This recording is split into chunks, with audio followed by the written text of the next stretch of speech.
They laughed when the teacher called his name, daring the only black student in class to solve an impossible problem, just to humiliate him. Every eye waited for him to fail, phones already recording the moment. But as his hand touched the chalkboard, something shifted. He wasn't just solving a problem, he was about to expose a truth no one in that room was ready for. And what happened next would change the school forever. Before we deep dive into this interesting story, subscribe to our channel, and tell us where are you watching from. Share in the comments below. The fluorescent lights in Jefferson High School's math classroom buzzed faintly, casting a sterile glow over 27 restless students. Desks were arranged in uneven rows, some etched with the graffiti of past years. Names, initials, phrases scratched into the wood like whispers that refused to fade. The air was thick with the scent of old textbooks and the faint tang of disinfectant. But beneath it all was the kind of tension that only came when a teacher smelled weakness. At the front of the room, Mr. Whitaker stood with a piece of chalk in hand, his suit jacket slightly wrinkled, his tie loose in the collar. His thinning hair was combed carefully to one side, though stray strands still betrayed him. He was known for his sharp tongue and his habit of pushing students to the edge, not to build them up but to remind them who held the power. His words carried authority, but his smirk carried something else, a quiet cruelty, a taste for humiliation. In the second row, Marcus Johnson sat quietly, shoulders slightly hunched, his notebook filled with more scribbles of equations than doodles. 16 years old, tall for his age, with a lean frame that seemed both awkward and composed. He didn't speak much in class, he rarely raised his hand, yet his eyes, the deep, unwavering brown of someone who had seen enough dismissal to learn patience, never stopped watching, never stopped calculating. For months Marcus had endured the side comments. Surprised you're in honors, Johnson. Basketball courts down the hall, wrong classroom, man. Or whispered among classmates when they thought he couldn't hear. Bet he just got in on a diversity thing. The words slipped under his skin like splinters. Too small to show, too sharp to ignore. He didn't argue. He didn't fight. He absorbed. And today Mr. Whitaker sharpened his cruelty into something public. Class, Whitaker said, turning to the whiteboard and uncapping a marker. Since so many of you struggled with yesterday's homework, let's try something. Challenge. He smiled thinly, writing out a sprawling equation that stretched across the board. Layered fractions, exponential expressions, a maze of logic designed to confuse more than teach. He stepped back, admiring his own handiwork. Now this is a problem. Takes skill, takes brain, takes more than just staring at the page. The students groaned, some slumping in their chairs. Phones buzzed quietly beneath desks.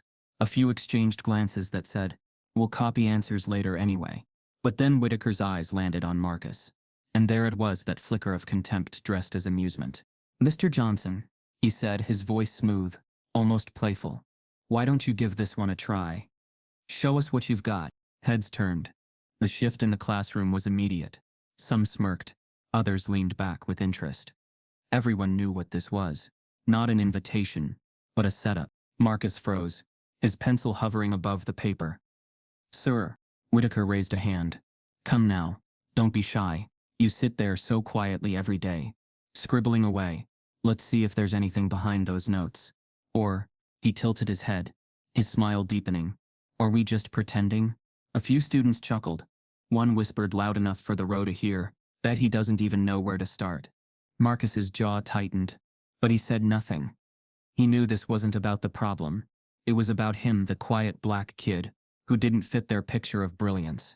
He could feel the laughter pressing down on him, invisible hands trying to shrink him back into his seat.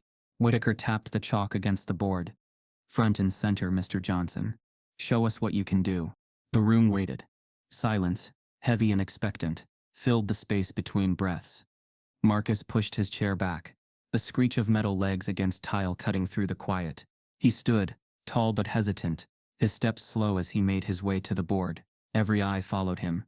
Every smirk deepened. As he reached the front, Whitaker handed him the chalk with exaggerated politeness. "Don't worry, class," he said, chuckling. "This shouldn't take long." Laughter rippled again. Cruel but casual, like the sound of a pack of dogs snapping at scraps. Marcus took the chalk. It was slightly dusty, rough between his fingers, leaving faint white smudges on his skin.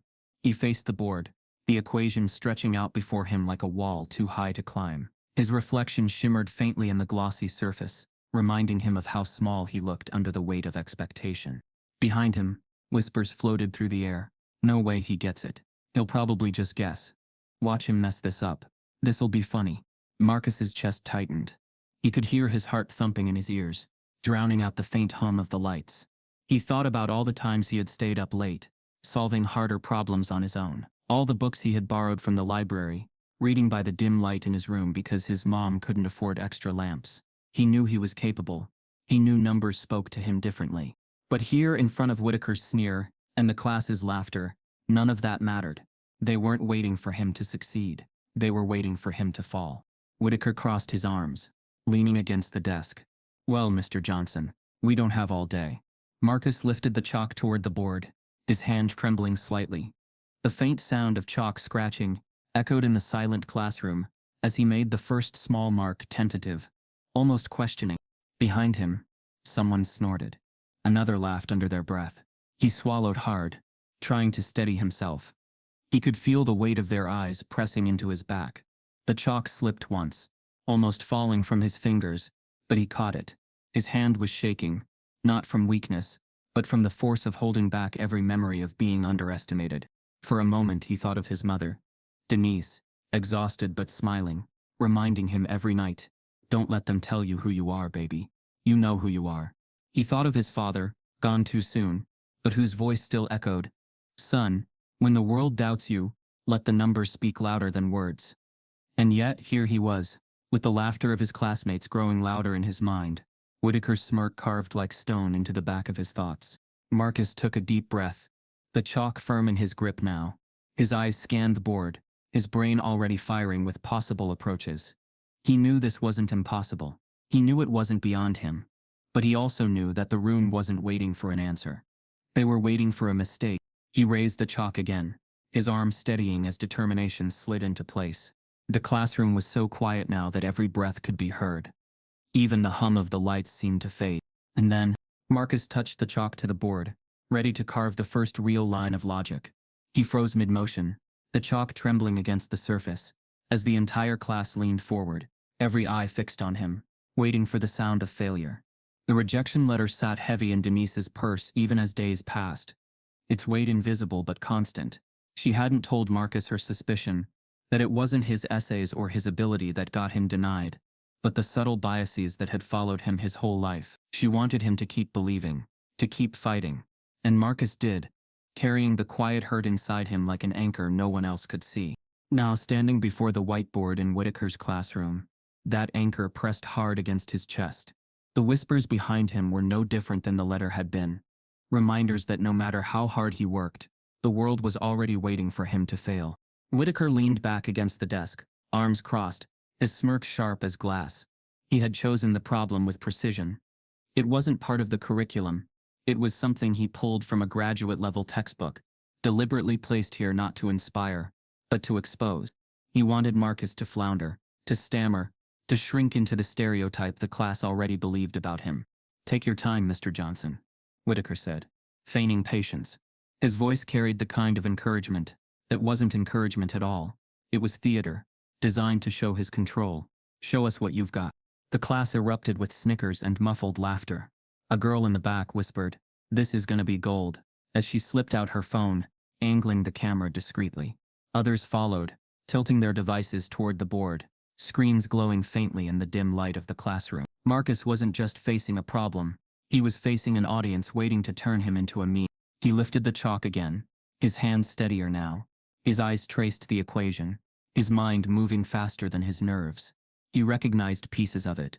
A disguised quadratic, hidden under layers of unnecessary complexity. Whitaker hadn't just picked a difficult problem. He had chosen one meant to look harder than it really was, meant to intimidate someone into giving up before they even tried. Marcus inhaled slowly, narrowing his focus. He blocked out the cameras, the whispers, the smirks. In his head, numbers clicked into place, rearranging themselves like puzzle pieces. He had done this before in silence, at the kitchen table, under the dim bulb that buzzed above his mother's head as she dozed in exhaustion nearby. He knew how to untangle chaos. Behind him, though, the students saw only hesitation. "Man, he doesn't even know where to start," someone muttered. "Should have picked Jamal for this. At least he's funny when he messes up," another said, laughter bubbling. Marcus wrote the first step, A simplification, clean and precise. The chalk squeaked faintly as it moved, leaving white lines across the board. For a moment, the laughter softened, replaced by curiosity. But Whitaker broke it quickly. "Careful now," he said, his voice laced with mock warning. "Wouldn't want to embarrass yourself in front of everyone." The class chuckled again. Marcus clenched his jaw but didn't turn. He refused to look at Whitaker, refused to give him the satisfaction of seeing the sting. He wrote another line, breaking down the expression further. This time, a boy in the second row squinted. "Wait. That looks right." His neighbor elbowed him. "No way. He's just lucky." The camera phones zoomed in closer, capturing every stroke. Somewhere, a student whispered, "Can't wait to post this caption it.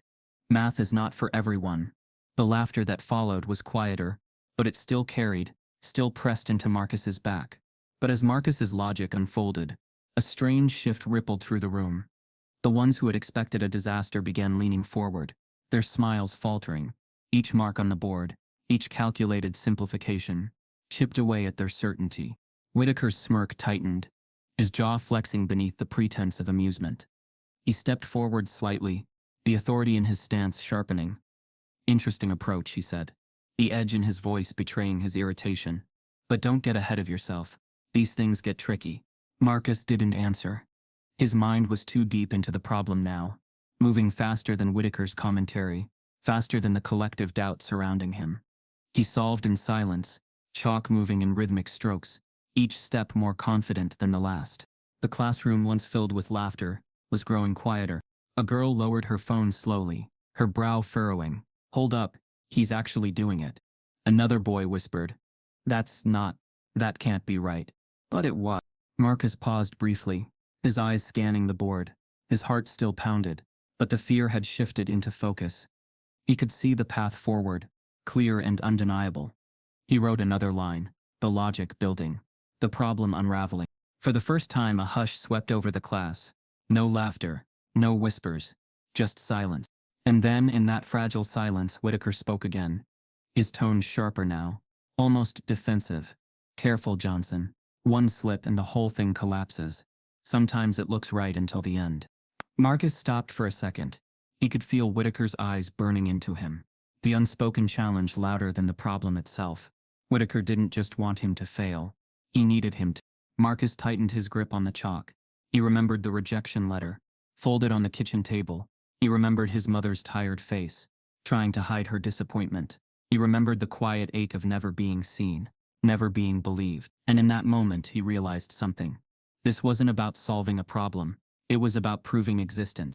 He bent down, placed another mark, another transformation of the equation. Clean, efficient, undeniable. The classroom stilled completely. Even the phones, once recording eagerly for his humiliation, were now capturing something else entirely. And then came the unexpected twist.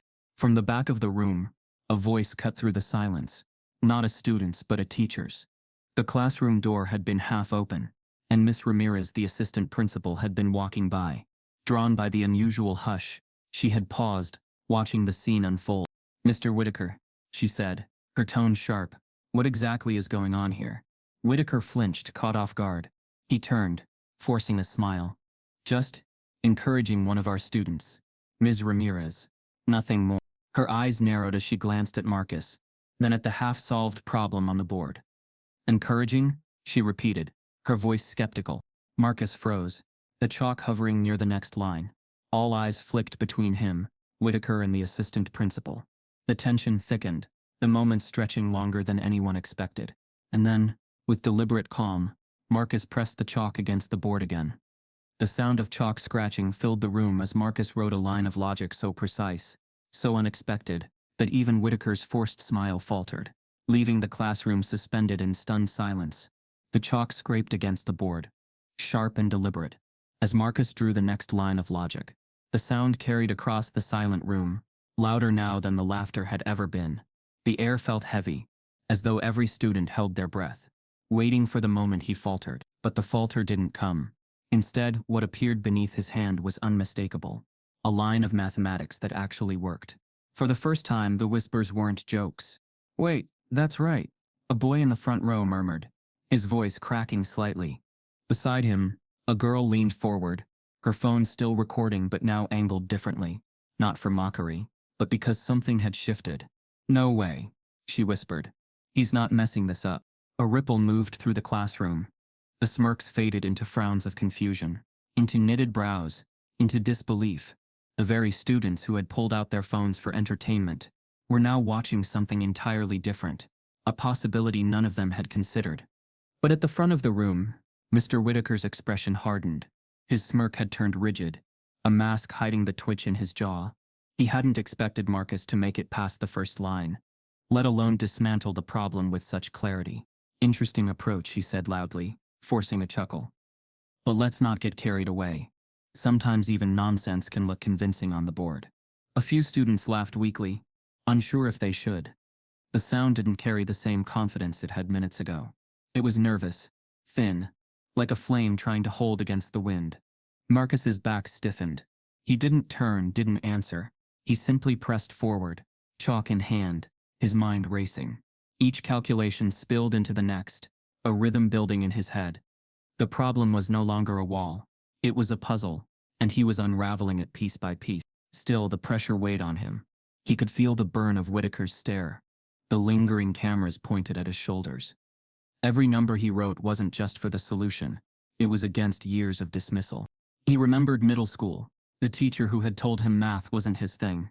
He remembered the look of surprise when he had gotten the highest score on a test, as though his achievement was some sort of accident. He remembered the rejection letter his mother had folded so carefully, her eyes hiding the truth even as her hands trembled. All of it lived in the tremor of his fingers now. He paused briefly, staring at the board. His brain had leapt ahead 3 steps, but his body lagged, doubt creeping back like a shadow. Could he really finish this? Or would he make one mistake and prove them right after all? Behind him, the students leaned in. That looks real," one girl whispered. "Shut up, he's gonna mess it up," her friend hissed. But the certainty wasn't there anymore. From the back, Miss Ramirez still stood by the door, arms crossed. Her presence was unusual. Teachers rarely interfered with one another's lessons. But she hadn't left. Her eyes shifted between Whitaker's stiff smile and Marcus's focused hand, as though piecing together a story she hadn't been meant to witness. Whitaker cleared his throat. "Mr. Johnson, you've spent quite some time now. Maybe you'd like to sit back down and let someone else take a turn." The words hung in the air like an escape hatch, an invitation to quit, while he was ahead. But Marcus didn't move. His hand rose again, chalk pressing firmly against the board. He wrote another transformation, sharper than the last. And then something happened. The classroom grew quieter, not the hush of waiting for failure, but the silence of disbelief turning into reluctant recognition. A boy in the second row tilted his head. "Yo, that's actually right," he muttered under his breath. Another student frowned, biting her lip. "How's he even?" The whispers weren't mocking anymore. They were uneasy. Doubt had shifted sides, creeping into the students who had once laughed. Doubt about the teacher, doubt about themselves. Whitaker noticed it. He straightened, his smile cracking for the first time. "Careful, Mr. Johnson," he said quickly, his voice sharper than intended. "A single error, and the whole thing collapses. Don't fool yourself into thinking you've got it." Marcus's hand froze mid-stroke. The chalk lingered against the board, unsteady. The words struck deeper than Whitaker knew. "Don't fool yourself." Marcus had heard those words before, though not in the same phrasing. His mind slipped, not into fear of the problem, but into memory. It was his father's voice, deep, steady, filled with conviction. "Marcus," his father had said one evening, years ago, leaning over the kitchen table as Marcus worked on a puzzle. "Don't let anyone trick you into doubting what you already know. They'll try. They'll tell you you're wrong even when you're right. You can't let their doubt become yours." His father had died, not long after, but those words had stuck, buried deep beneath layers of silence and grief. And now, standing in front of a classroom full of doubters, Marcus felt them echo again. The memory shook him. His chest tightened, his eyes stinging. The chalk trembled against the board. He wanted to move forward, to finish, but his father's voice was too loud in his head, colliding with Whitaker's sneering tone, with the years of rejection and dismissal. Behind him, the whispers grew louder. "Why'd he stop? Is he stuck? See?" Knew it was too good to be true. The tide of doubt surged back, crashing against him harder than before. His hand hovered uselessly, For the first time since starting, Marcus felt the possibility of failure, not from the problem, but from within himself. Whitaker saw the hesitation, and his smirk returned faintly, confidence sliding back into his posture. "It's all right, Johnson," he said, almost sweetly. "Not everyone's built for this. No shame in admitting when you're out of your depth." The class chuckled softly, sensing the old rhythm returning. But Marcus didn't lower the chalk. He stood frozen, caught between his father's memory and Whitaker's voice, between years of rejection and the proof already written across the board. His heart hammered, his breath uneven, his arm heavy as though it carried not just chalk but every expectation he'd ever fought. And then, just as the silence stretched too long, Marcus whispered under his breath, "Dad, what do I do now?" The chalk trembled, suspended midair, as the classroom waited for him to either rise or crumble. The chalk still trembled in Marcus's hand, suspended midair, the silence of the classroom pressing against him like a weight. His breath came shallow, his mind split between the problem on the board and the years that had brought him here. For most of the students watching, this was just a joke, a spectacle to laugh about during lunch. But for Marcus, this moment carried every dismissal, every doubt, every reminder that the world already decided who he was supposed to be. Behind his quiet demeanor was a history that no one in that room cared to know. Marcus wasn't silent because he lacked thoughts. He was silent because he had learned that people rarely listened when he spoke. He had grown up in a modest two-bedroom apartment on the south side of the city, a place where the sound of sirens at night was as common as the hum of the refrigerator. His mother, Denise Johnson, carried the household on her back. She worked mornings at a grocery store, stocking shelves before most of the city had even woken up, and evenings as a nursing assistant at a retirement home. By the time she returned at night, her feet ached, her hands cracked from constant work, but her smile rarely wavered. "Baby," she would say, dropping her keys on the counter, "you keep your head in those books. That's how you'll get out of here." Marcus did. While other kids played video games late into the night, he sat at the small kitchen table, under a dim bulb, working through math textbooks borrowed from the library. Numbers spoke to him in ways words never had. They weren't judgmental. They didn't care about his skin color, his clothes, or the fact that he sometimes showed up to school with worn-out shoes. Numbers were pure, consistent. They respected effort, not status. Yet, outside of his apartment, nobody seemed to believe him capable of brilliance. In middle school, a teacher once looked at him struggling with a worksheet and said, "Don't worry, Marcus. Not everyone's cut out for advanced math." She had said it casually, almost kindly, as though she was saving him from disappointment. But Marcus had solved the problem later that night on his own, every step correct. Still, the words clung to him, echoing louder than his success. By the time he entered high school, the stereotypes grew sharper. His classmates joked that he should be trying out for basketball instead of signing up for the math club. "Man, you don't even look like a math kid," one of them had told him, laughter following like smoke. Even the guidance counselor suggested trade school paths. When Marcus mentioned wanting to pursue mathematics at a university, "You're practical, Marcus," the counselor had said with a smile. "Not every student needs to shoot for something like engineering or research. Maybe focus on something more hands-on." Marcus had nodded politely, but inside his chest had burned. Nobody believed. Nobody even considered the possibility. And so he studied in secret. When his mother fell asleep after long shifts, Marcus would quietly slip his textbooks onto the table and scribble equations in the silence of the night. His notebooks filled with calculations and solutions far beyond the level of his classes. He challenged himself with college-level problems, scouring online forums and teaching himself methods that weren't even in his school curriculum yet. Still, when he walked into the classroom each day, he carried his brilliance like a hidden flame, careful not to let it draw too much attention. The rejection had started early too. One summer, Denise had encouraged him to apply for an elite math enrichment program at a nearby university. She had seen the way his eyes lit up around numbers, the quiet determination he carried when solving puzzles. She scraped together the application fee and stayed up late with him, proofreading his essays, filling in the forms. "You belong there, Marcus," she had said softly, her hand on his shoulder. "Don't let anyone tell you otherwise." Marcus had mailed the application with trembling hands, imagining himself walking across a campus full of people who understood numbers the way he did. People who wouldn't laugh when he solved something quickly, who wouldn't look surprised when he got the answer right. Weeks passed, and every day after school he rushed to the mailbox, hoping for a letter.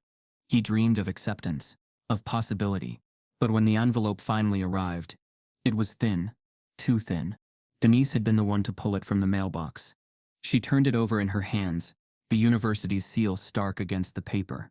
Marcus had come home just as she opened it, her eyes scanning quickly. "Dear Papant." It began. Her face shifted. Her lips tightened. She didn't say anything immediately, but Marcus saw it. The look of quiet disappointment she tried so hard to hide. "They said, they aren't able to offer you a spot this year," she said carefully. Marcus swallowed hard, forcing himself not to show the sting. "It's fine," he muttered, shoving his hands into his pockets. Wasn't expecting much anyway. But he had been. He had been expecting everything. Denise wanted to believe it was about space, about too many applicants, but the letter offered no real explanation. Just a vague "we regret to inform you." It felt cold, impersonal, like a door slammed shut before it could even open. Later that night, when Denise sat at the table with the rejection letter in front of her, she couldn't shake the unease. Something about the wording felt wrong, dismissive. She traced the lines of Marcus's essays in her memory, the careful thought he had put into them, and it didn't make sense. Her chest tightened with a painful question she couldn't shake. Did they ever really consider him? Or had his name, his background, his address already decided the outcome? She folded the letter carefully, tucking it back into the envelope as though hiding it would ease the pain. But the doubt lingered, and then something caught her eye. At the bottom of the letter, barely noticeable, a line read, "We encourage you to apply again when circumstances are more favorable." More favorable. The words echoed in Denise's mind, sour and heavy. What circumstances? His skin? His neighborhood? His mother's income? She stared at the page, her hands trembling, anger rising like a tide she could no longer hold back. Marcus was asleep by then, his notebook still open, pencil lying across half-solved equations. Denise looked at him, his face soft in sleep, unaware of the silent rejection written into their lives. She pressed the letter flat against the table, her tears falling onto the ink. Denise realized this wasn't just a rejection. It was a quiet, coded dismissal, and for the first time she wondered if the world had already decided Marcus's future before he even had the chance to prove himself. The chalk hung mid-air, trembling between Marcus's fingers. His whisper, "Dad, what do I do now?" was too soft for the class to catch, but inside his head it roared, summoning a memory so vivid, it drowned out the present. The classroom blurred, the whispers faded, and Marcus was suddenly somewhere else, years earlier in a smaller, quieter room filled with warmth, instead of ridicule. He was 9 years old again, sitting at the same kitchen table that now bore his notebooks. His legs dangled above the floor, his pencil gripped too tightly as he scowled at a puzzle sheet his father had printed from the library. "This one's impossible," Marcus had said, frustrated, erasing furiously until the paper tore. Across from him, Eric Johnson leaned forward, chuckling softly. He was a tall man, broad-shouldered but gentle, his presence commanding not through force but through steadiness. His work-worn hands, rough from years at the auto shop, rested on the table as he studied his son. His voice was deep, soothing, and when he spoke, the noise of the world always seemed to fade. "Impossible?" Eric had repeated, raising an eyebrow. "Or just not solved yet?" Marcus had pouted. "Same thing." Eric leaned closer, lowering his tone, as though sharing a secret. "Son, nothing's impossible if you break it down. The world will throw problems at you that look too big, too messy. But they're not walls, they're puzzles. And puzzles are meant to be solved." Marcus had frowned, still doubtful. "But what if I get it wrong?" Eric's eyes softened, but his words were sharp with meaning. "Then you try again. Getting it wrong doesn't mean you can't do it. It just means you're still learning how." He reached across, tapping the torn page. "But you don't quit. Not ever. Because once you quit, they win." Marcus tilted his head. "Who's they?" His father had hesitated, then sighed, looking at him with a heaviness Marcus didn't fully understand. Back then, the ones who will look at you and decide you can't before you even try.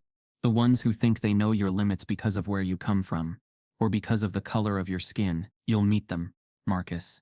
More than I'd like. And they'll smile while they doubt you. He leaned back, his face shadowed by a seriousness that made Marcus sit straighter. But when they tell you who you are, don't you dare believe them. Let the numbers speak for you. Let your work prove louder than their words. Marcus swallowed, blinking hard. You think I can really do it? Eric smiled then, wide and certain, the kind of smile that carried no hesitation. Son, I don't think. I know. You've got something in you they can't take away. Promise me you won't waste it. Promise me you'll keep going, no matter how hard they make it. The boy Marcus had nodded eagerly, his small hands clenched in determination. I promise, Dad. Eric had reached across the table, gripping his son's hand firmly. That's all I need to hear. The memory shifted, softer now, tinged with sadness. Marcus remembered the hospital months later, the smell of antiseptic, the beeping machines. His father's strong hands had grown thinner, weaker. But his eyes still burned with the same fire. Marcus had stood by the bedside, holding back tears as Eric whispered one last time. Remember the promise, son. Numbers don't lie. Let them be your voice when no one else listens. And then he was gone.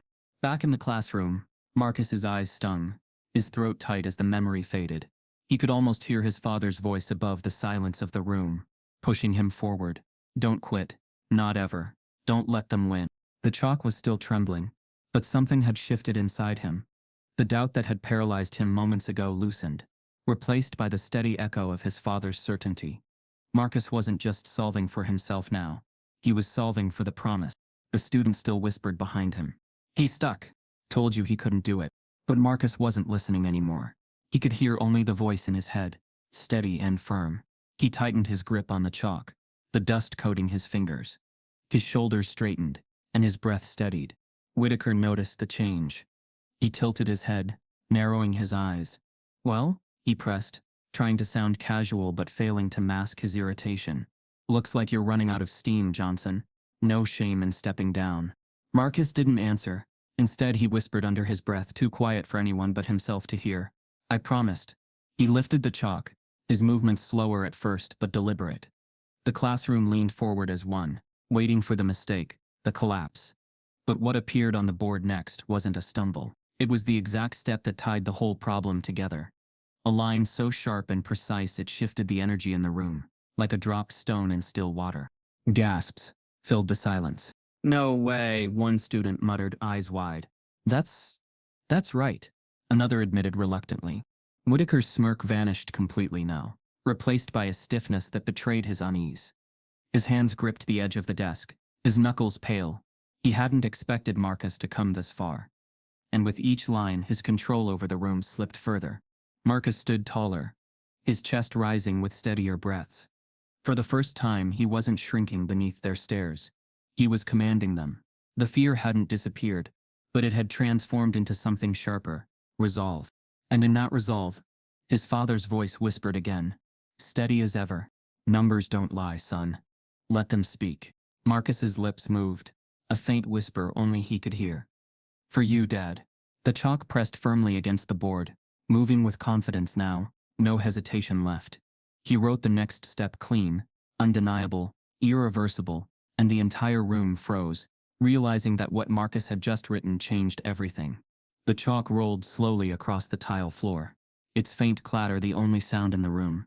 Every head turned toward the board where the impossible problem now sat dismantled, reduced to neat, orderly lines that bled into a single, indisputable answer.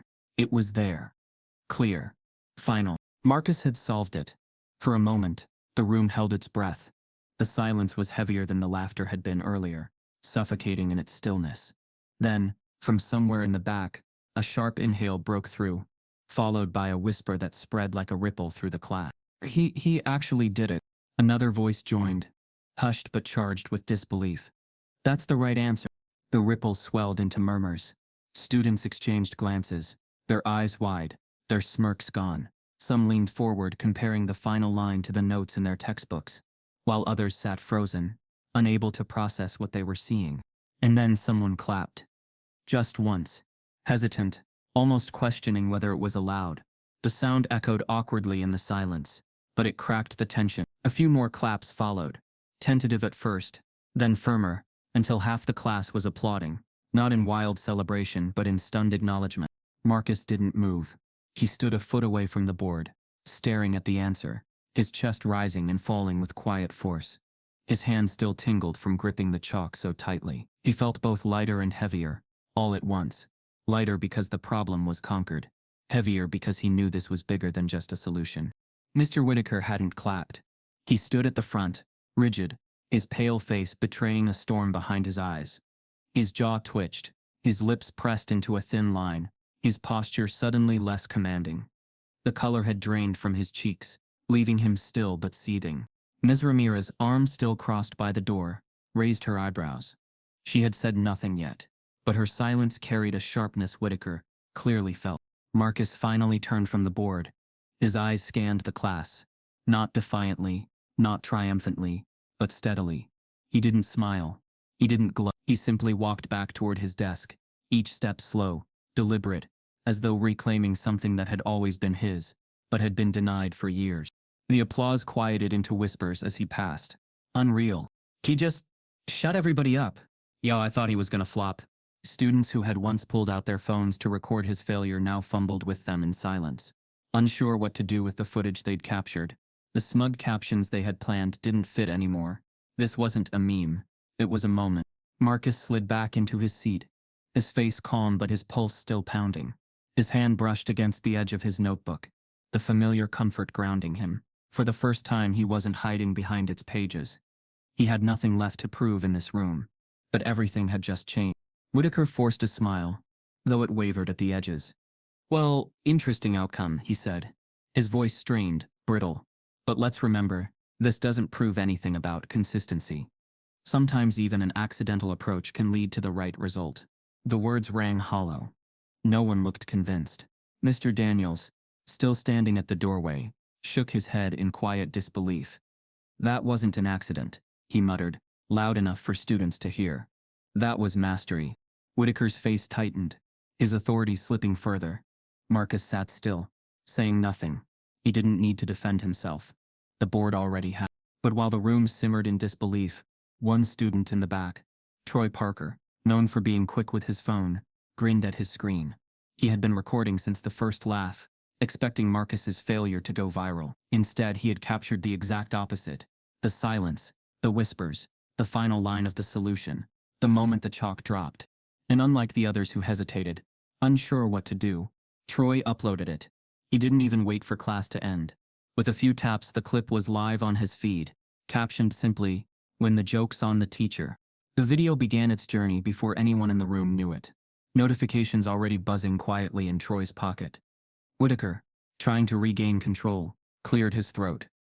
"All right, class," he said sharply, forcing authority back into his tone. "Let's move on. Everyone open your books to chapter 7. Enough of this circus." But the students were no longer looking at their textbooks.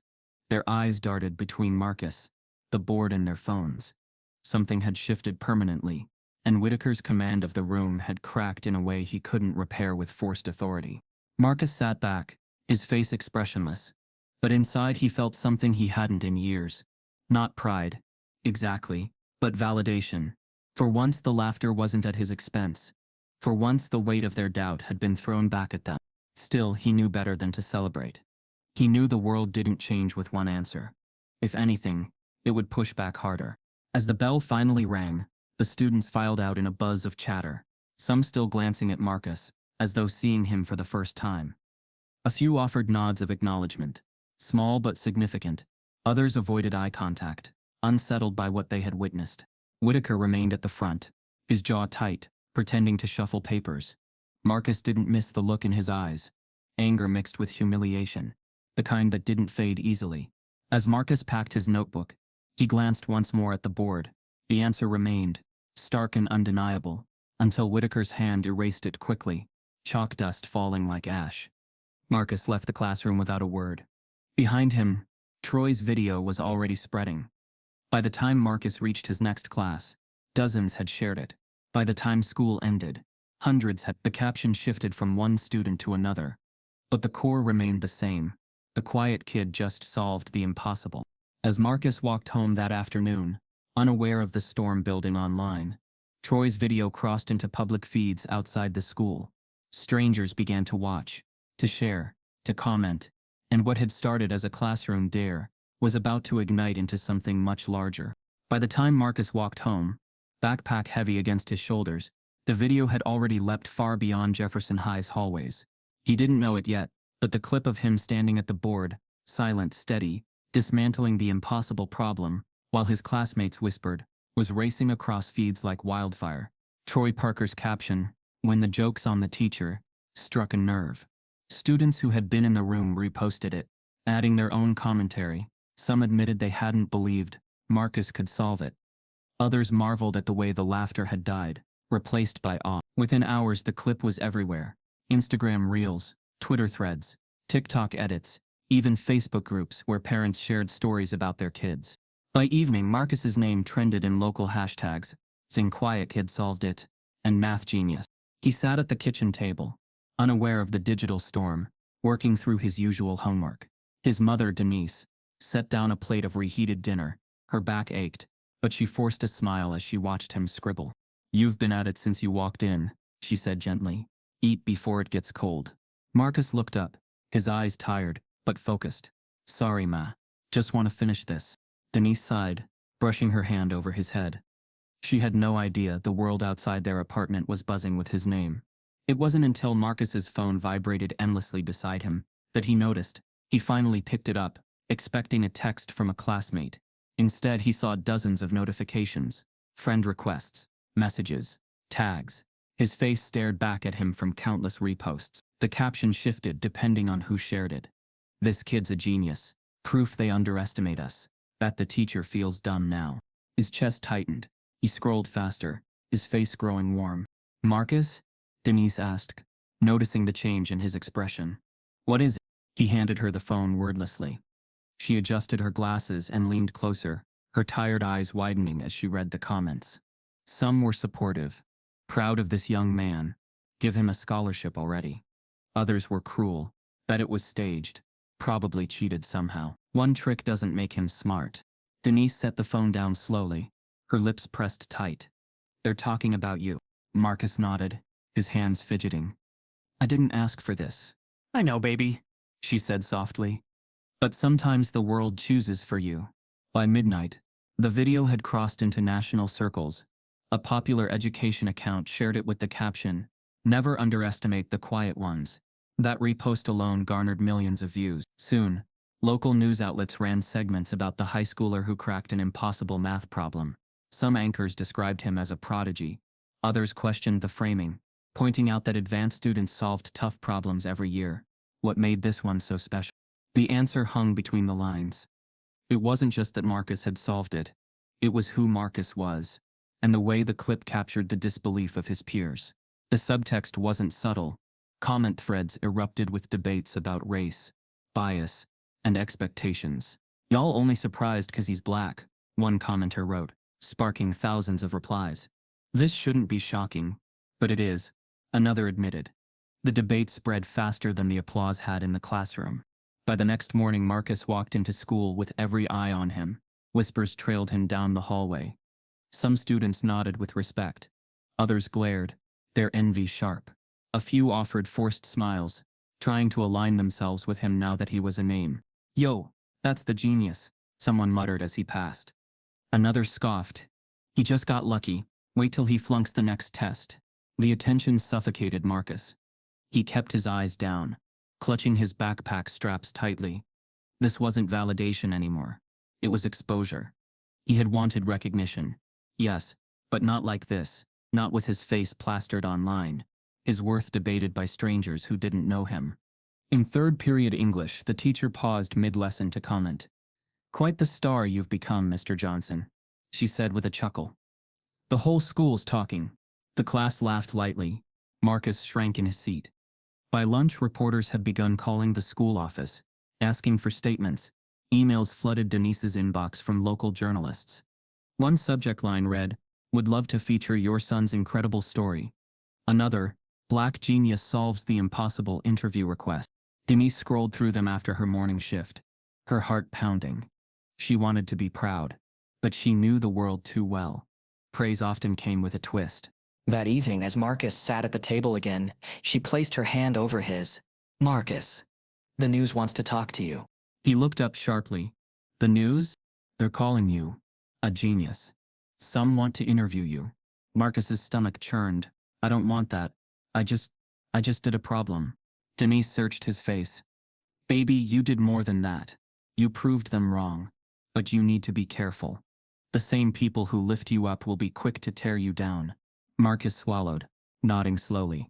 He felt torn pride swelling inside him, but fear clawing just as fiercely. He wasn't built for attention.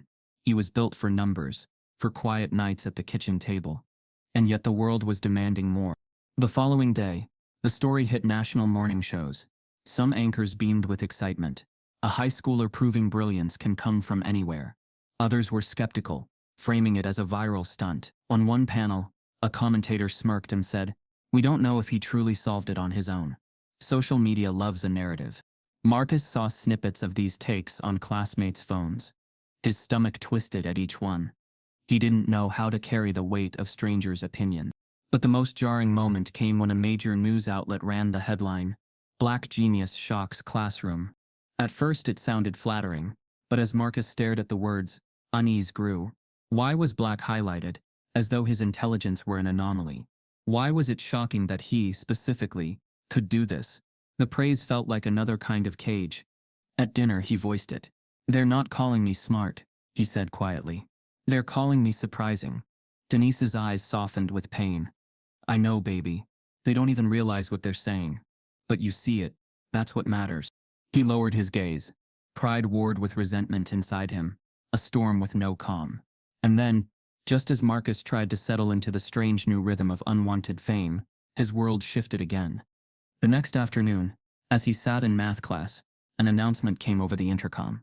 "Marcus Johnson, please report to the principal's office. Your mother is requested to join."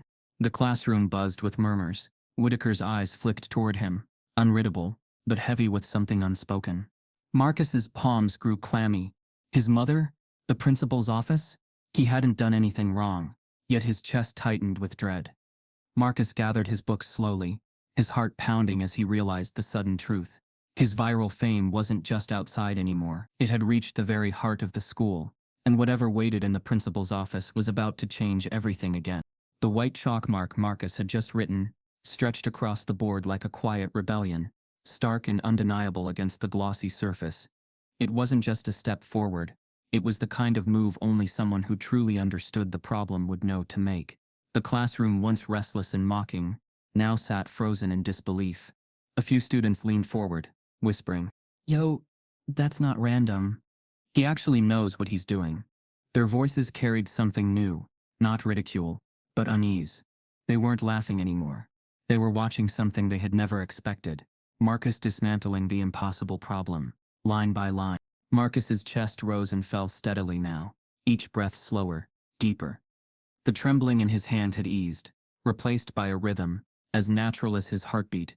For the first time, the chalk felt less like a burden, and more like an extension of his will. Every stroke on the board was deliberate, measured, confident. But Whitaker wouldn't let the silence sit. He cleared his throat loudly, stepping closer to the board, trying to reclaim control of the room. "Interesting," Whitaker said, his voice dripping with skepticism. "Looks like a few lucky guesses are giving the illusion of progress." The words hung heavy, but Marcus didn't turn. He didn't need to. His father's voice still echoed in his mind. "Don't let their doubt become yours." Marcus pressed forward, writing another simplification, then another, each one peeling back the layers of the problem like skin off an onion. What once looked overwhelming was revealing itself as structure, logic, order. The students exchanged glances, nervous now. "Bro, if he finishes this..." "No way. He can't. He's just... no." The denial in their voices carried the same weight as the rejection letter in his mother's hands. They weren't questioning the math. They were questioning Marcus. The idea of him solving it unsettled them more than the problem itself. And still, the chalk moved. Whitaker tried again, his words cutting sharper. "Be careful, Johnson. Sometimes when amateurs think they see patterns, they're just fooling themselves." Marcus paused, his hand hovering but only for a moment. Then he pressed the chalk firmly against the board and continued. His movements were smoother now, the rhythm unbroken, his silence louder than Whitaker's interruptions. The board began to fill with logic, elegant, undeniable. Miss Ramirez, still leaning against the doorframe, watched intently. Her arms were crossed, but her eyes narrowed with a quiet suspicion, shifting not toward Marcus but toward Whitaker. The way the teacher's interruptions grew sharper, more desperate, wasn't lost on her. Wait, wait, a student muttered from the middle row. That's actually the right path. I remember part of that from the textbook. Heads turned. A ripple of disbelief swept through the class, followed by a silence that deepened with every line Marcus wrote. Even the students still filming lowered their phones slightly, as though unsure whether they wanted to capture what they were witnessing. This wasn't the viral joke they had been waiting for. This was something else entirely. Marcus's face remained calm, but inside, emotions collided. Anger, determination, fear, pride. Every stroke of chalk was a conversation with himself, a battle between who the world said he was and who he knew he could be. He had carried rejection, dismissal, invisibility for years. Now, for the first time, the proof of his ability wasn't hidden in a notebook at home. It was on the board, in front of everyone. Whitaker shifted again, his tone sharper. Even if you get this, Johnson, understand something. Math is more than just scribbles. It requires understanding, not just copying. Marcus stopped. For a second the old self-doubt flared again. But then his father's words replayed. Numbers don't lie. And so he turned his head just slightly, his voice calm but firm. I understand. It was the first time he had spoken since standing at the board, and the weight of his words cracked through the room. Students glanced at one another, wide-eyed, as though they were hearing Marcus for the first time. He turned back, writing the next line. Clean, perfect. The structure of the problem began collapsing under his hands, transforming from an impossible wall into a clear pathway. Step by step, the solution unfolded like a story only Marcus knew how to tell. The whispers now carried awe, instead of scorn. He's actually doing it. This is crazy.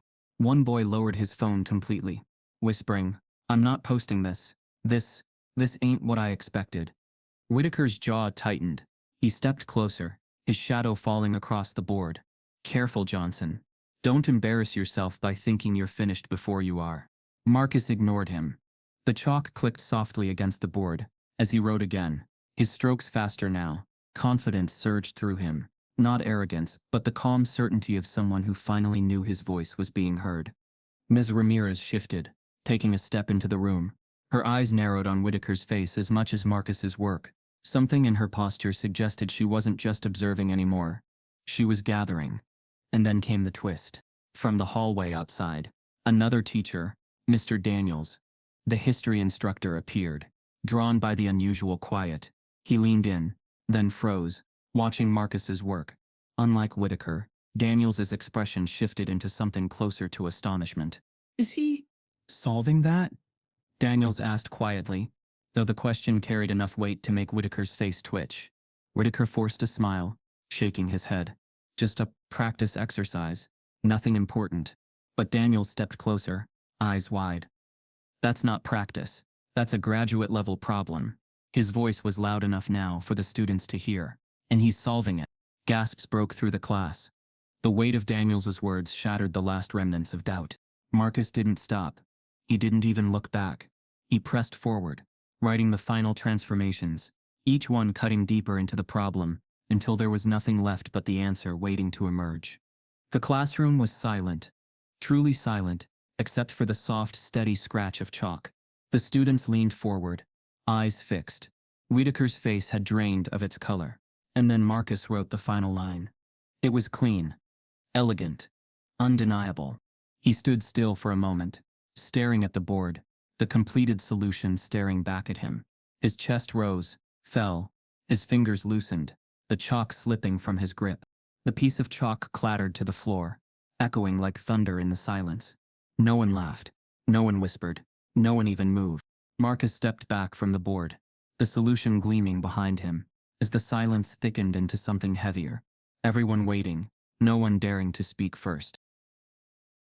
Marcus's sneakers squeaked faintly against the polished hallway floor.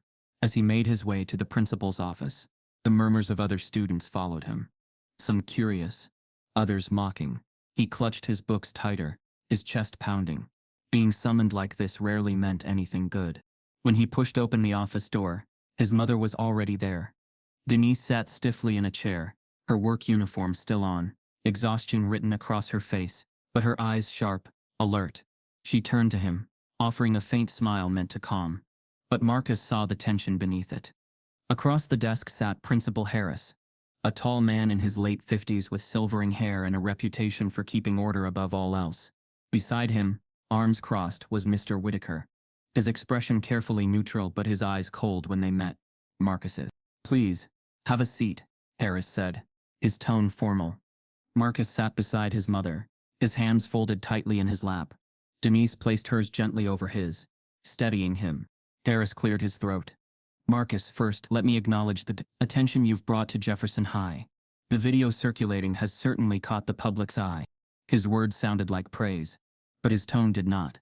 Denise caught it immediately, her jaw tightening. Whitaker leaned forward slightly, speaking before Marcus could. "With respect, Principal Harris, I think we need to be careful here. The narrative online has twisted what really happened. That problem wasn't meant to embarrass Marcus. It was just a teaching exercise. But unfortunately, Marcus chose to make it confrontational." Denise's eyes snapped toward him. "Confrontational? He solved the problem you put on the board. How is that confrontational?" Whitaker raised his eyebrows, feigning patience. "Mrs. Johnson, I'm sure you understand. Classrooms require order. When a student challenges authority in that way, it undermines the teacher. I was simply trying to guide the lesson." Marcus felt heat rising in his chest. He opened his mouth, but Denise squeezed his hand, silencing him for now.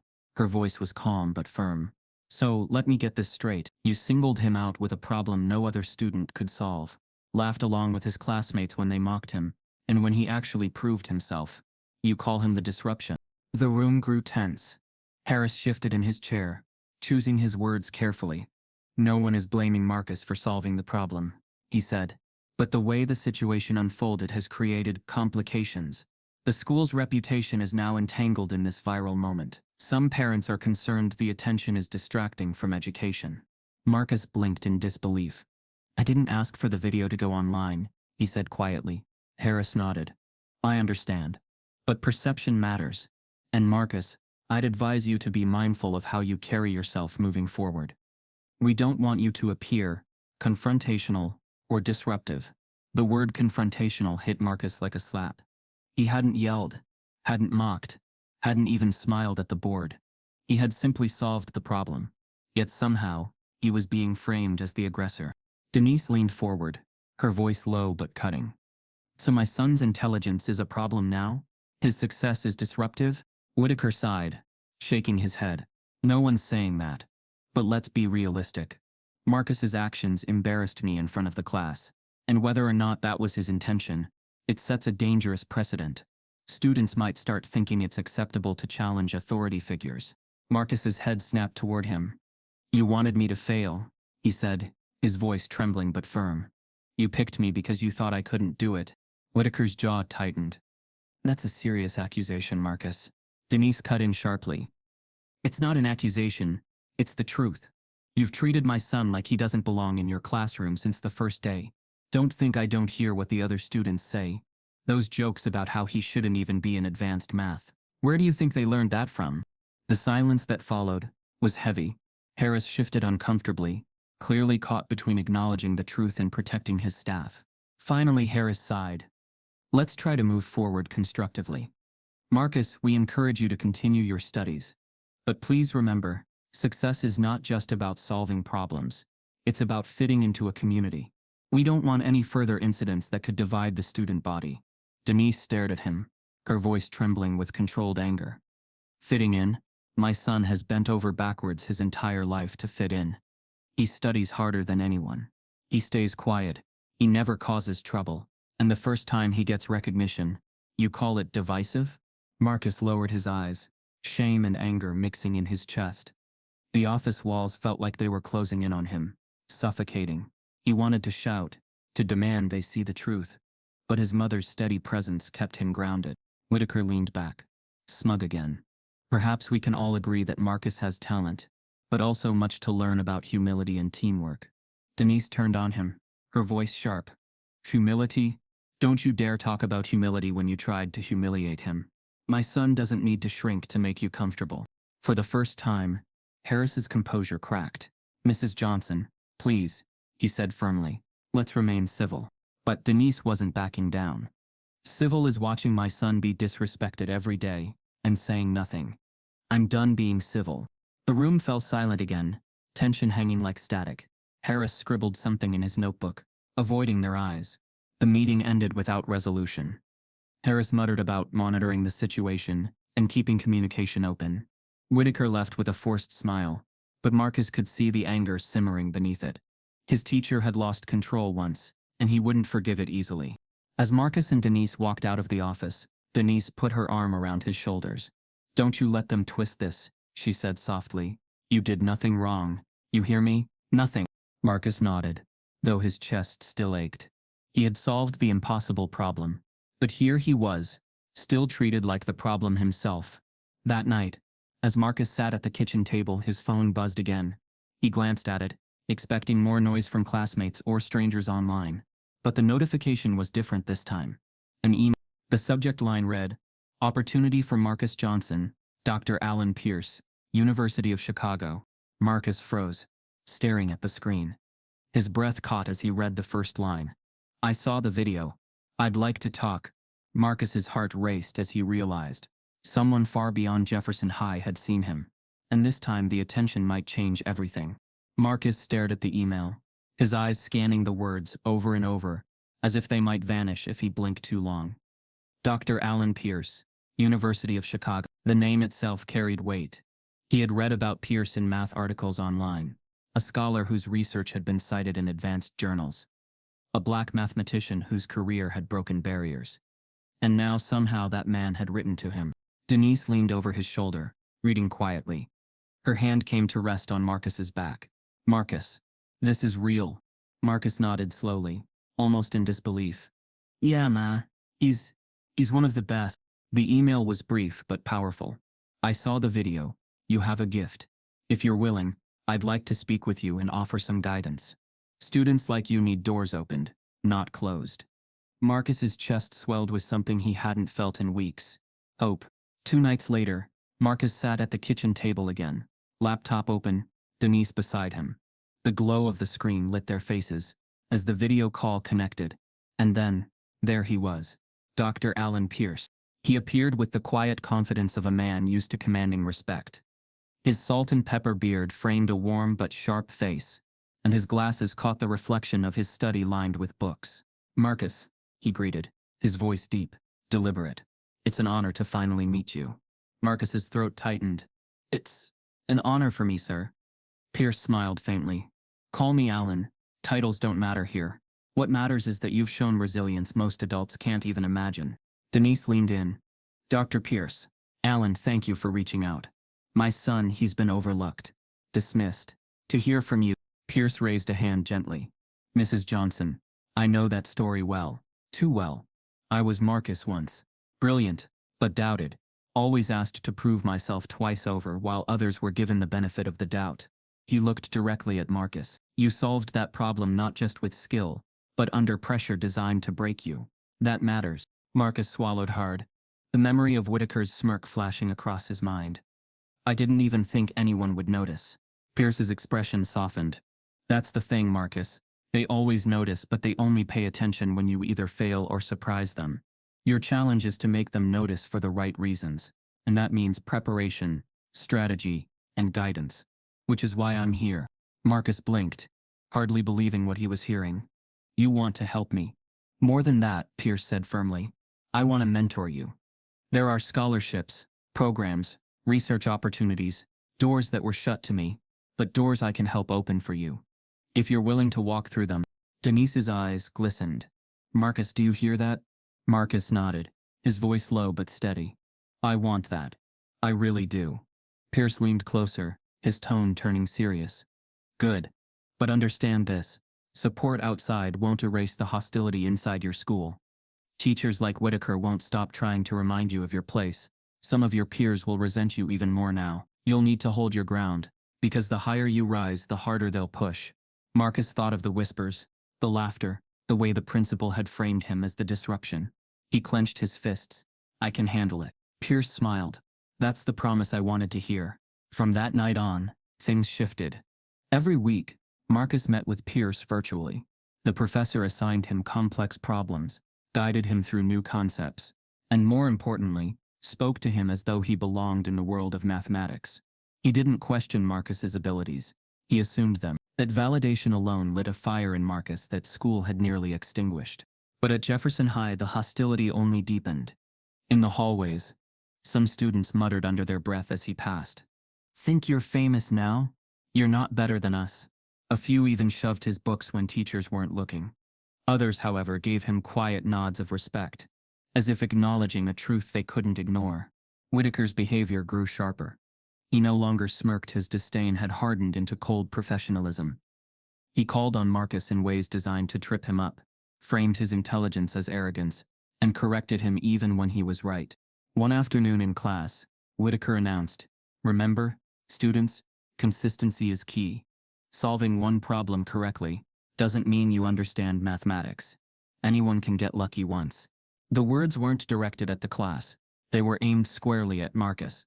Marcus felt the sting, but he also heard Pierce's voice in his head. "They'll try to remind you of your place. Don't let them." So he sat taller, met Whitaker's eyes, and said nothing. His silence was louder than protest. At home, Denise worried. She saw the way her son carried himself, stronger but heavier too. Late at night she heard him pacing, the pressure mounting. "Marcus," she told him gently one evening, "don't let their hate turn into your burden. Let Pierce's faith carry you instead." Marcus nodded, though he wasn't sure how much longer he could balance both worlds. The encouragement of his mentor and the hostility of his school. Then came the unexpected twist. A week later, Marcus received his graded math test back. He flipped it open, scanning the red marks. His chest dropped. "Failing grade." He blinked, stunned. He had studied for hours, confident in every answer. He flipped through the test, realizing that many of the questions he had solved correctly were marked wrong. Steps were circled in red even when they were accurate. Some answers were crossed out without explanation. His throat tightened. He looked up at Whitaker, who stood at the front of the room, carefully avoiding his gaze. Marcus raised his hand slowly. "Mr. Whitaker, I think there's a mistake. These problems, these are right." Whitaker finally looked at him, his voice cool, measured. "Marcus, your work was sloppy. The answers may look close, but mathematics requires precision. If you can't provide that, then you don't earn credit." A murmur spread through the class. Some students exchanged looks, uneasy. Others smirked, as though justice had been restored. Marcus's chest burned, his hands gripping the paper tightly. He wanted to argue, to shout, to demand fairness. But Pierce's warning echoed in his mind. The higher you rise, the harder they'll push. He pressed his lips together, swallowing his anger. But inside he knew the truth. This wasn't sloppy work. This was sabotage. As the bell rang and students filed out, Marcus lingered, staring at the failing grade. The problem he had solved on the board had gone viral, showing the world his brilliance. But here, in this classroom, Whitaker had the power to rewrite his record, to erase his achievement with the stroke of a red pen. Marcus walked out of the classroom clutching the failing test, his mind racing. He had found a mentor who believed in him. But now his own teacher had declared war. Marcus gripped the failing test in his hands until the paper crumpled. His stomach twisted with humiliation. He knew every mark was deliberate, every red circle a lie. Whitaker hadn't just graded his answers. He had graded his existence, stamping him with failure where he had delivered truth. He shoved the test into his backpack, his chest burning. By the time he reached the hallway, word had already spread. "Yo, Johnson failed. I knew that problem was a fluke."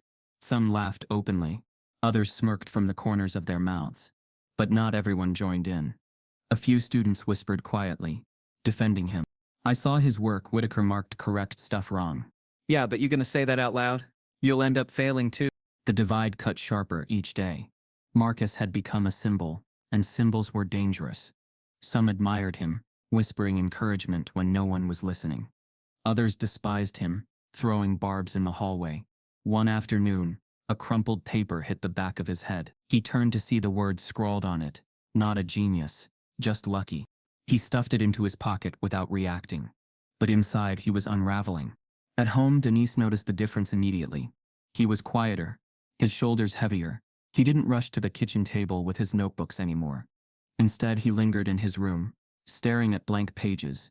the weight of Whitaker's sabotage pressing down on him. One evening, Denise knocked gently on his door. "Marcus, talk to me. What's going on?" He hesitated before opening it. His eyes were red, his jaw tight. He held out the crumpled test. Denise scanned the paper, her face hardening with each red mark. This doesn't make sense. These answers are right. "They don't care," Marcus muttered, his voice hollow. "It doesn't matter if I'm right. He'll always find a way to say I'm wrong." Denise set the paper down, her hand trembling with anger. "Baby, you listen to me. You can't let this man take what your father believed in. He wanted this for you. He knew you had it in you." Marcus looked at her, his voice cracking. "But what if I can't do it, Ma? What if I'm just proving him right?" Denise grabbed his face gently, forcing him to meet her eyes. "No, you are proving him wrong every day you keep going. Don't let him steal that from you. Don't you dare give up."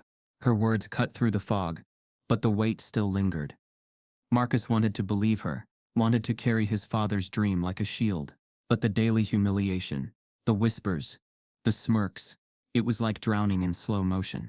At school, the tension reached its peak. In class, Whitaker's critiques grew sharper. "Sloppy work, Marcus. Not everything can be solved by showing off. Maybe if you focused less on attention and more on fundamentals, you'd improve." Each comment was a blade. In the cafeteria, students split into camps. Some called him the genius, slapping his shoulder in fake camaraderie. Others called him teacher's enemy, mocking him with exaggerated chalk gestures. The weight of attention, whether positive or negative, crushed him equally. One afternoon, as he walked out of school, Marcus stopped at the gate and stared at the street beyond. For a moment, he imagined never coming back. He imagined walking away, leaving behind the classrooms, the stairs, the humiliation. The thought scared him as much as it comforted him. That night, Denise found him at the kitchen table, his head buried in his arms. He hadn't touched his books. She sat across from him, her voice soft but steady. "Marcus, I know you're tired. I know it feels like you're fighting alone, but you're not. You've got me. You've got Dr. Pierce, and you've got your father's words." Marcus lifted his head slowly, his eyes glassy. I don't know if I can keep carrying it." Denise reached across, taking his hand. "Then don't carry it alone. Let us carry it with you. That's what family is. That's what he would want." The silence between them stretched, heavy but healing. For the first time in weeks, Marcus let himself breathe. But the world outside wasn't waiting to give him peace. A week later, whispers spread around the school. Not about Marcus this time, but about Whitaker. A local journalist had begun investigating, after seeing the viral video. Curious about the teacher who had set up the impossible problem, she dug deeper. What she uncovered wasn't just one incident. It was a pattern. Former students, particularly black ones, spoke of subtle slights, harsh grading, and discouragement from advanced classes. Some had dropped out of the math track entirely, convinced they weren't capable. The journalist published a short piece online. Behind the viral video, a teacher's troubling record. The article spread quickly, especially among parents and community groups already discussing Marcus's story. Screenshots circulated in group chats. Names of past students appeared in the comments, sharing their own experiences. The narrative was shifting. When Marcus first saw the headline, his heart stopped. He read the article twice, his hands shaking. It wasn't just him. He hadn't imagined it. Whitaker's sabotage wasn't an isolated attack. It was part of a history. He looked at Denise, his voice trembling. "Ma, it wasn't just me." Her eyes filled with tears, both of rage and relief. "I knew it. I knew he wasn't the first. But now the world knows too." As Marcus sat back, the article glowing on his phone, he realized the fight was no longer just his own. The truth about Whitaker was finally cracking into the open, and the battle ahead would be bigger than anything he had imagined. The glow of Marcus's phone lit the kitchen that night, as he and Denise leaned over the article. The journalist hadn't written much, just 1,000 words, but those words carried a weight heavier than any test Whitaker had ever handed out. "A troubling pattern," the headline read. The article quoted former Jefferson High students who had been in Whitaker's class years before. A girl described being told she wasn't math material after missing one assignment. Another student admitted Whitaker discouraged him from taking AP Calculus because he didn't want him to struggle. The names were different, the years were different, but the pattern was the same. Most of the students who spoke out were black, Marcus's throat tightened as he read. For so long he had carried the shame alone. Wondering if he was imagining it, wondering if maybe he really wasn't good enough. Now here it was, proof that the doubt wasn't born inside him. It was planted, cultivated, repeated. Denise's hand trembled as she set the phone down. How many kids did he do this to? She whispered. Marcus didn't answer. He was still staring at the screen, his mind spinning. It wasn't relief, exactly. It was rage wrapped in validation. He hadn't been wrong. He had been targeted. The next morning, the article had spread far beyond Jefferson High. Parents whispered about it in the carpool lane. Teachers avoided the subject, but their stiff faces betrayed unease. Students pulled up screenshots in the cafeteria, some nodding, others shaking their heads in disbelief. "Man, this is crazy," one said. "I thought it was just Marcus." "No, bro," another replied. "He's been doing this for years." Not everyone believed it. Some dismissed the testimonies. Probably just kids making excuses. He's tough on everybody. But the seeds of doubt had been planted, not in Marcus this time, but in Whitaker's reputation. By the end of the week, the school district released a statement.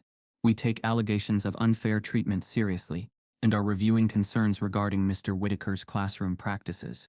It was vague, sanitized, but it was also something Marcus had never thought he would see, the system forced to acknowledge what he had lived through. Yet even as the district promised a review, the hostility at school didn't vanish. In fact, it grew sharper. Some students rallied around Marcus, telling him quietly in the hallways, "We got your back." Others muttered under their breath that he had ruined Whitaker's career. One boy sneered as Marcus passed. "Snitch." At lunch, a group of kids at the next table argued loudly enough for him to hear. "I'm just saying Whitaker wasn't racist. He was strict. There's a difference. Strict doesn't mean failing kids on purpose. You don't know that for sure." Marcus probably just couldn't handle it. The words stung, but Marcus forced himself to keep eating, every bite heavy in his throat. That night, during his weekly call with Dr. Pierce, Marcus finally confessed the weight he carried. "It feels like everyone's watching me, like I'm not even a person anymore, just some story people argue about." Pierce nodded slowly. His eyes softened through the webcam. "That's because you've become more than just you, Marcus. You're a symbol now. You represent every kid who's been silenced, every student who's been told they don't belong." Marcus swallowed hard. "But I didn't ask to be that." "I know," Pierce said. "Symbols aren't chosen. They're created by moments like these, and symbols are heavy to carry. But Marcus, don't forget, you're still a person too. Don't lose yourself in the noise." The words comforted Marcus, but they didn't lessen the storm outside. Within days, more stories poured in. Former students reached out to the journalist directly. Parents emailed the district. Even alumni of Jefferson High chimed in online, recalling how Whitaker had discouraged them, how he praised certain students while quietly dismissing others. The stories piled higher, each one a brick in a wall closing in around him. And still, Whitaker showed up to class, rigid and silent. He no longer mocked Marcus openly, but his cold gaze carried volumes. Each lesson felt like a battlefield, where Marcus wasn't sure if his answers would be judged on truth or spite. One afternoon after dismissing the class, Whitaker stopped Marcus at the door. "You think you've won something, don't you?" His voice was low, sharp. Marcus froze. "I didn't do anything. Other people told their stories." Whitaker's smile was thin, bitter. "Stories don't mean truth, and truth doesn't always win." Marcus's stomach knotted, but he forced himself to meet Whitaker's eyes. "Numbers don't lie." Whitaker's smirk faded. For the first time, Marcus saw something in his teacher's face that wasn't smugness. It was fear. The following week, the journalist published a second article. This one included interviews with parents and direct quotes from anonymous teachers who admitted they had seen Whitaker's bias, but never spoken up. The piece ended with a demand. The district owes students answers. The pressure mounted. Community leaders began to speak. Local radio shows debated the story. And then, one Friday morning, the district sent an email to every parent and staff member. "A public board meeting has been scheduled to address concerns regarding Mr. Whitaker. Students and parents are welcome to attend." Marcus stared at the email on his phone, his heart hammering. It was happening. The fight wasn't behind closed doors anymore. It was moving into the open, into a room where his voice and his mother's might finally be heard. When he showed Denise, she pressed the phone to her chest, and exhaled sharply. "It's time," she said. "They're finally going to face us." But beneath her determination, Marcus saw her fear too. Speaking out meant exposure. It meant standing in front of strangers and declaring the truth out loud, risking the whispers, the doubt, the backlash. And yet Marcus knew there was no turning back. The moment he had picked up the chalk that day, the moment the video had gone viral, the path had been set. As Marcus and Denise prepared for the board meeting, neither of them knew just how explosive it would be, or that the outcome would not only determine Whitaker's fate, but Marcus's future as well. The auditorium smelled faintly of floor polish and nervous energy. Rows of folding chairs filled with parents, students, and community members stretched toward a raised stage where the school board sat behind a long table, their nameplates lined neatly in front of them. Microphones buzzed as they were tested, and the low hum of murmurs filled the room. Marcus sat beside Denise in the third row, his hands clasped tightly together.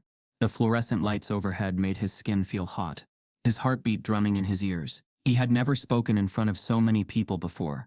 Not classmates, not teachers, but an entire community waiting for answers. Denise placed her hand over his. "Breathe, baby," she whispered. Her own shoulders were tense, but her voice carried strength. "They need to hear us. They need to hear you." On stage, board chairwoman Fields tapped the microphone. "We are here to address concerns regarding Mr. Whitaker's classroom practices, particularly as they relate to allegations of racial bias and unfair treatment. We will hear from parents, students, and staff. This is an open forum." The room grew quiet. Whitaker sat off to the side, flanked by a union representative, his face carefully blank. His suit was pressed, his tie tight, his posture stiff, but Marcus could see the flicker of unease in his eyes. The first few speakers were parents. One mother described how her daughter had been discouraged from joining advanced math, told it was too much for her. A father recalled his son dropping out of the program after Whitaker's constant criticism. Each testimony added weight, stacking brick upon brick against the carefully built facade Whitaker had maintained for years. Then Chairwoman Fields called, "Denise Johnson." Denise rose slowly, smoothing the front of her blouse. Marcus watched as she walked to the microphone, her steps steady despite the tremor in her hands. She glanced once at him, before turning to the board, her voice clear, cutting through the silence. "My name is Denise Johnson. I'm a single mother, and my son Marcus is the student in that video you've all seen." A ripple of recognition passed through the crowd. "For years my son has been underestimated," she continued, her voice gaining strength with every word. "He studies harder than anyone I know. He loves numbers more than anything. And yet in this very school, he's been mocked, dismissed, and treated as though he doesn't belong in the very classes he excels in." Her voice cracked slightly, but she pressed on. Mr. Whitaker didn't call on Marcus to teach. He called on him to humiliate. And when Marcus proved him wrong, instead of support, my son was punished with whispers, with hostility, with a failing grade that was nothing but sabotage. Gasps and murmurs rose from the audience. Whitaker shifted in his seat, his jaw tightening. Denise leaned closer to the microphone, her voice trembling but fierce. "My son isn't a disruption. He isn't confrontational. He's a boy who loves math. And yet because of who he is, because of the color of his skin, he was turned into a problem. That isn't education. That's racism. And it cannot stand." Applause broke out, hesitant at first, then swelling until the board had to tap their microphones to restore order. Denise stepped back, her eyes wet but steady, and returned to her seat. Marcus squeezed her hand, whispering, "You were amazing." Chairwoman Fields adjusted her glasses. "Thank you, Mrs. Johnson. Next we will hear from Marcus Johnson." Marcus's breath caught. He hadn't expected to be called so soon. Denise squeezed his hand. "Go, baby. Speak your truth." His legs felt like stone as he rose, but each step toward the microphone loosened them. He stood before the board, the crowd stretching before him, every eye fixed. His hands trembled slightly as he gripped the podium. "I'm Marcus," he began, his voice low.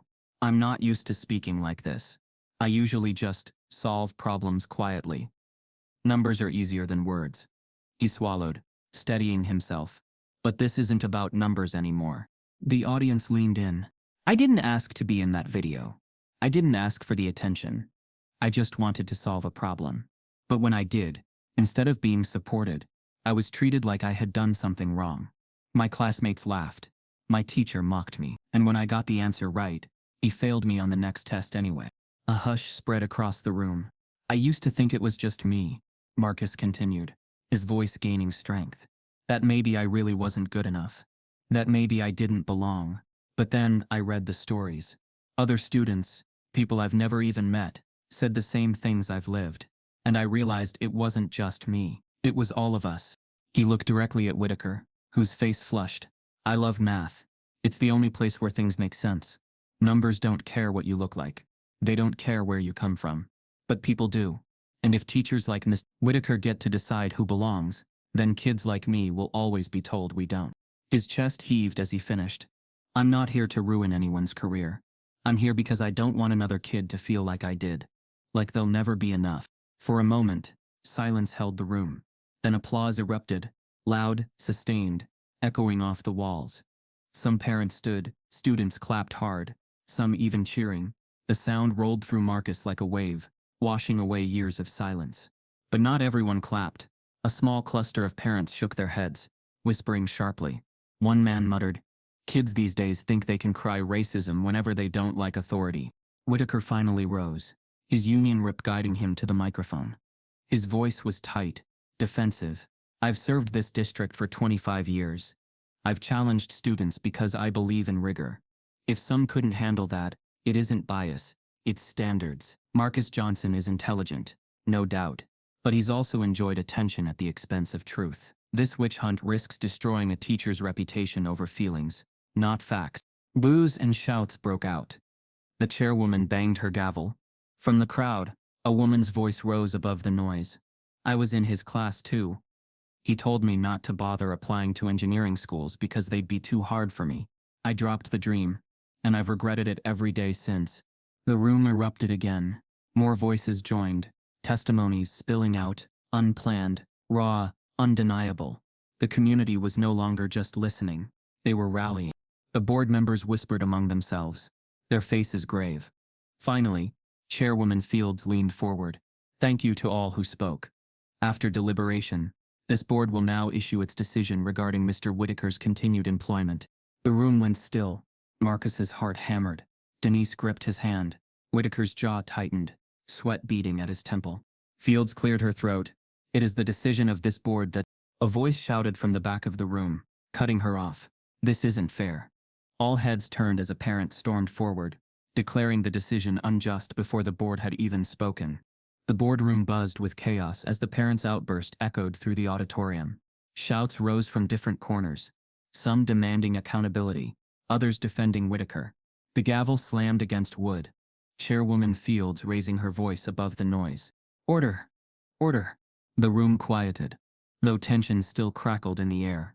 She straightened her papers, her voice firm. This board has heard the testimonies of students, parents, and staff. We cannot ignore the evidence. Effective immediately, Mr. Whitaker is relieved of his teaching duties pending termination review. A wave of gasps rolled through the room. Some erupted in applause. Others muttered angrily. Whitaker sat frozen, his face pale, his jaw clenched tight. His union representative whispered urgently in his ear. But the teacher's eyes remained fixed on Marcus, sharp with something colder than rage, something closer to betrayal. Denise exhaled sharply, tears spilling down her cheeks. She pulled Marcus into a tight embrace. You did it, baby. You told your truth. And they listened. Marcus hugged her back. But even as relief washed over him, a new weight pressed onto his chest. He had fought for his own dignity, yes, but the battle had revealed something larger. He wasn't just one boy who loved math anymore. He was a symbol, and symbols carried responsibility. The days that followed were unlike anything Marcus had ever known. The story spread beyond local headlines into national outlets. High schooler helps expose racism in the classroom, read one headline. Another, from viral video to real change. The Marcus Johnson story. And with the coverage came opportunity. Emails flooded in, universities inviting him to apply, scholarship foundations reaching out, professors praising his perseverance. One offer came directly from a small liberal arts college, promising a full scholarship if he chose to attend. Another from a math camp renowned for producing future Olympiad competitors. Even Dr. Pierce called with unexpected news. Marcus, The University of Chicago wants you to visit their department, he said over the phone, pride in his voice. They've been following your story closely. They see in you what I've seen from the start, a mathematician in the making. Marcus gripped the phone tighter, his voice trembling.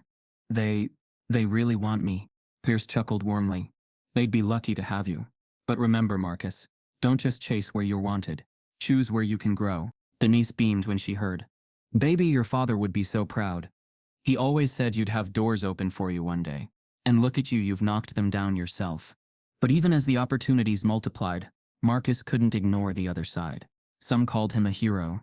Others accused him of ruining a man's career.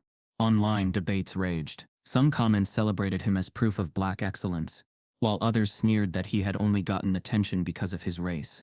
One night, scrolling through posts, Marcus stumbled on a thread. He's not special, one comment read.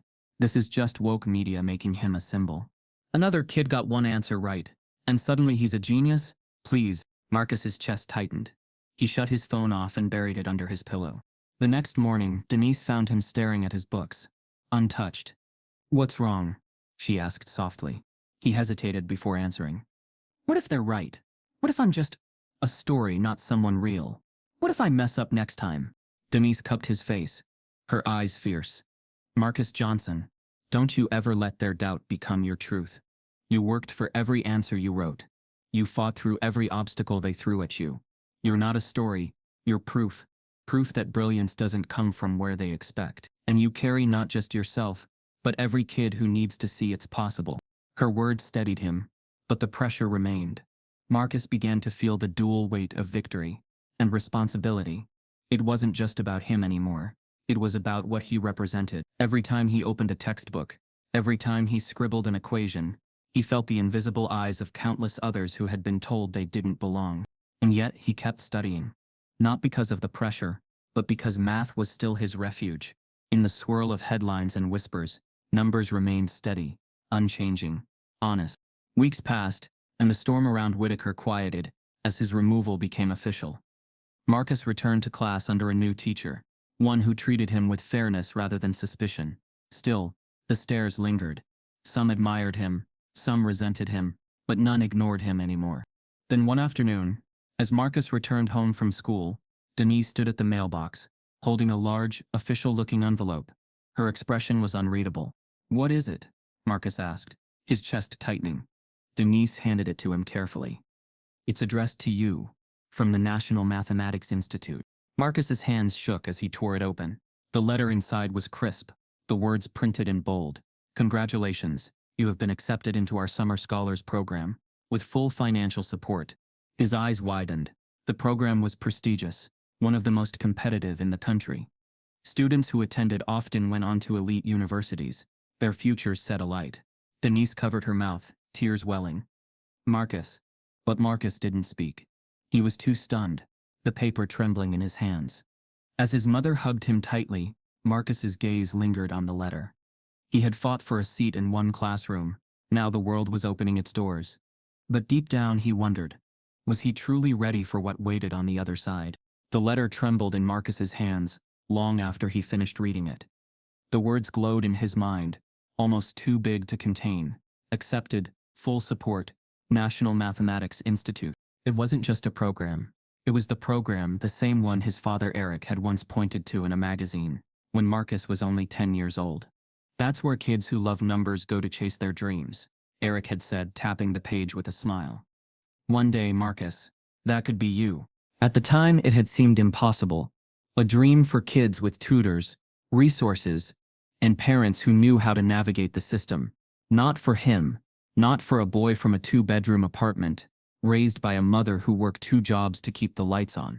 And yet, here it was, in black and white, an invitation into the very world his father had believed he belonged in. Denise pressed a hand to her chest, tears spilling freely now. Marcus, do you understand what this means? He nodded, though words failed him. It's his dream, Ma. Dad's dream. And now it's real. Denise pulled him into her arms, holding him as if she were holding both her son and the memory of her husband. He's here with us. He always has been. And he's smiling right now. I know it. For the first time in weeks, Marcus allowed himself to feel joy without guilt. Not relief, not pressure, but pure, unshaken joy. The impossible problem wasn't just solved. It had opened a door to a future he hadn't dared to imagine. That night, Marcus sat at his desk, the acceptance letter propped against his lamp. His textbooks lay open, pages filled with equations, but he wasn't solving problems. He was remembering. The chalk trembling in his hand. The laughter, the whispers of doubt, the way his heart had pounded, as Whitaker smirked waiting for him to fail. He thought about how small he had felt in that moment, how the chalk had felt heavier than stone, how the board had stretched endlessly before him, a battlefield he was destined to lose. And then he thought about now, about the letter, about the doors waiting to open. The same hand that once trembled with fear was steady now, ready to write new answers. He whispered softly to himself, echoing the words his father had once told him. Numbers don't lie. The following week, Denise surprised Marcus with a visit to his father's grave. It was a quiet cemetery, tucked between rows of old oak trees. The sky was overcast, but the air carried a strange kind of peace. Marcus knelt down, brushing leaves from the headstone. He placed the acceptance letter at its base, his hand lingering over it. "Dad," he murmured, his voice cracking. "I did it. We did it." Denise stood beside him, tears in her eyes. "Your father always knew you'd be more than what they saw. Now the world is starting to see it too." Marcus bowed his head, the weight of years pressing against his chest. "They tried to tell me I didn't belong, but you told me I did, and you were right." For a long moment, silence filled the air. Then slowly, Marcus rose, a quiet strength radiating from him. The boy who once trembled with chalk now stood taller, anchored not just in grief, but in promise. The weeks that followed felt like a blur. The program sent reading lists, travel information, details of what awaited him, lectures from world-class mathematicians, projects alongside peers just as passionate as he was, challenges designed to stretch even the brightest minds. At school, things shifted. Some students still sneered, still whispered, but their voices seemed smaller now. Others, more than before, looked at him differently. Not as a target, not as a joke, but as proof of what could be possible. Even the new math teacher, Mrs. Andrews, pulled Marcus aside one day. "I've read about what happened," she admitted quietly. "And I want you to know, you belong in every classroom, Marcus. Don't ever doubt that again." It wasn't perfection. Racism didn't vanish. Doubt didn't disappear. But for the first time, Marcus realized the fight wasn't about erasing obstacles. It was about climbing them so others could see it was possible. On his final night before leaving for the summer program, Marcus sat at the kitchen table with Denise. The room smelled faintly of her cooking, the soft hum of the refrigerator filling the silence. "May," he said, his voice thoughtful, "do you think it's really over? That what happened with Whitaker is behind us?" Denise looked at him carefully. "It's not over, baby. Not for you. Not for others. There will always be more Whitakers in the world. But you don't fight them by quitting. You fight them by becoming everything they said you couldn't." Marcus nodded slowly.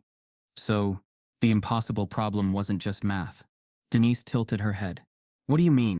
Marcus leaned back, staring at the ceiling. "The problem was people doubting me. Society doubting me, saying I didn't belong before I even tried. Solving the math was just part of it. The real problem was proving I could stand there and be seen." Denise smiled softly, tears brimming again. "And you solved it, Marcus. You solved it in the most powerful way." The next morning, suitcase packed, letter folded safely in his pocket, Marcus stood at the door. Denise hugged him tightly, whispering in his ear, "Go shine, baby. Shine so bright they can't ever ignore you again." Marcus stepped outside, the morning sun hitting his face. The world felt bigger, wider, filled with doors waiting to be opened. He thought about his father, about his mother, about the chalk trembling in his hand. And then he thought about the kids who would come after him, standing in front of their own impossible problems. As he walked down the steps, a quiet determination filled him. This wasn't just his journey anymore. It was a promise to himself, to his father, to every student silenced by doubt, that he would keep solving, keep climbing, keep proving. And as Marcus boarded the bus, letter in hand, one question echoed louder than the applause, louder than the whispers, louder than fear itself. How many more impossible problems are waiting to be solved if kids like Marcus are truly seen? No one should have to fight this hard just to be treated as equal. If you believe every child deserves dignity, type yes in the comments. And if Marcus's story broke your heart, subscribe so these voices are never silenced again.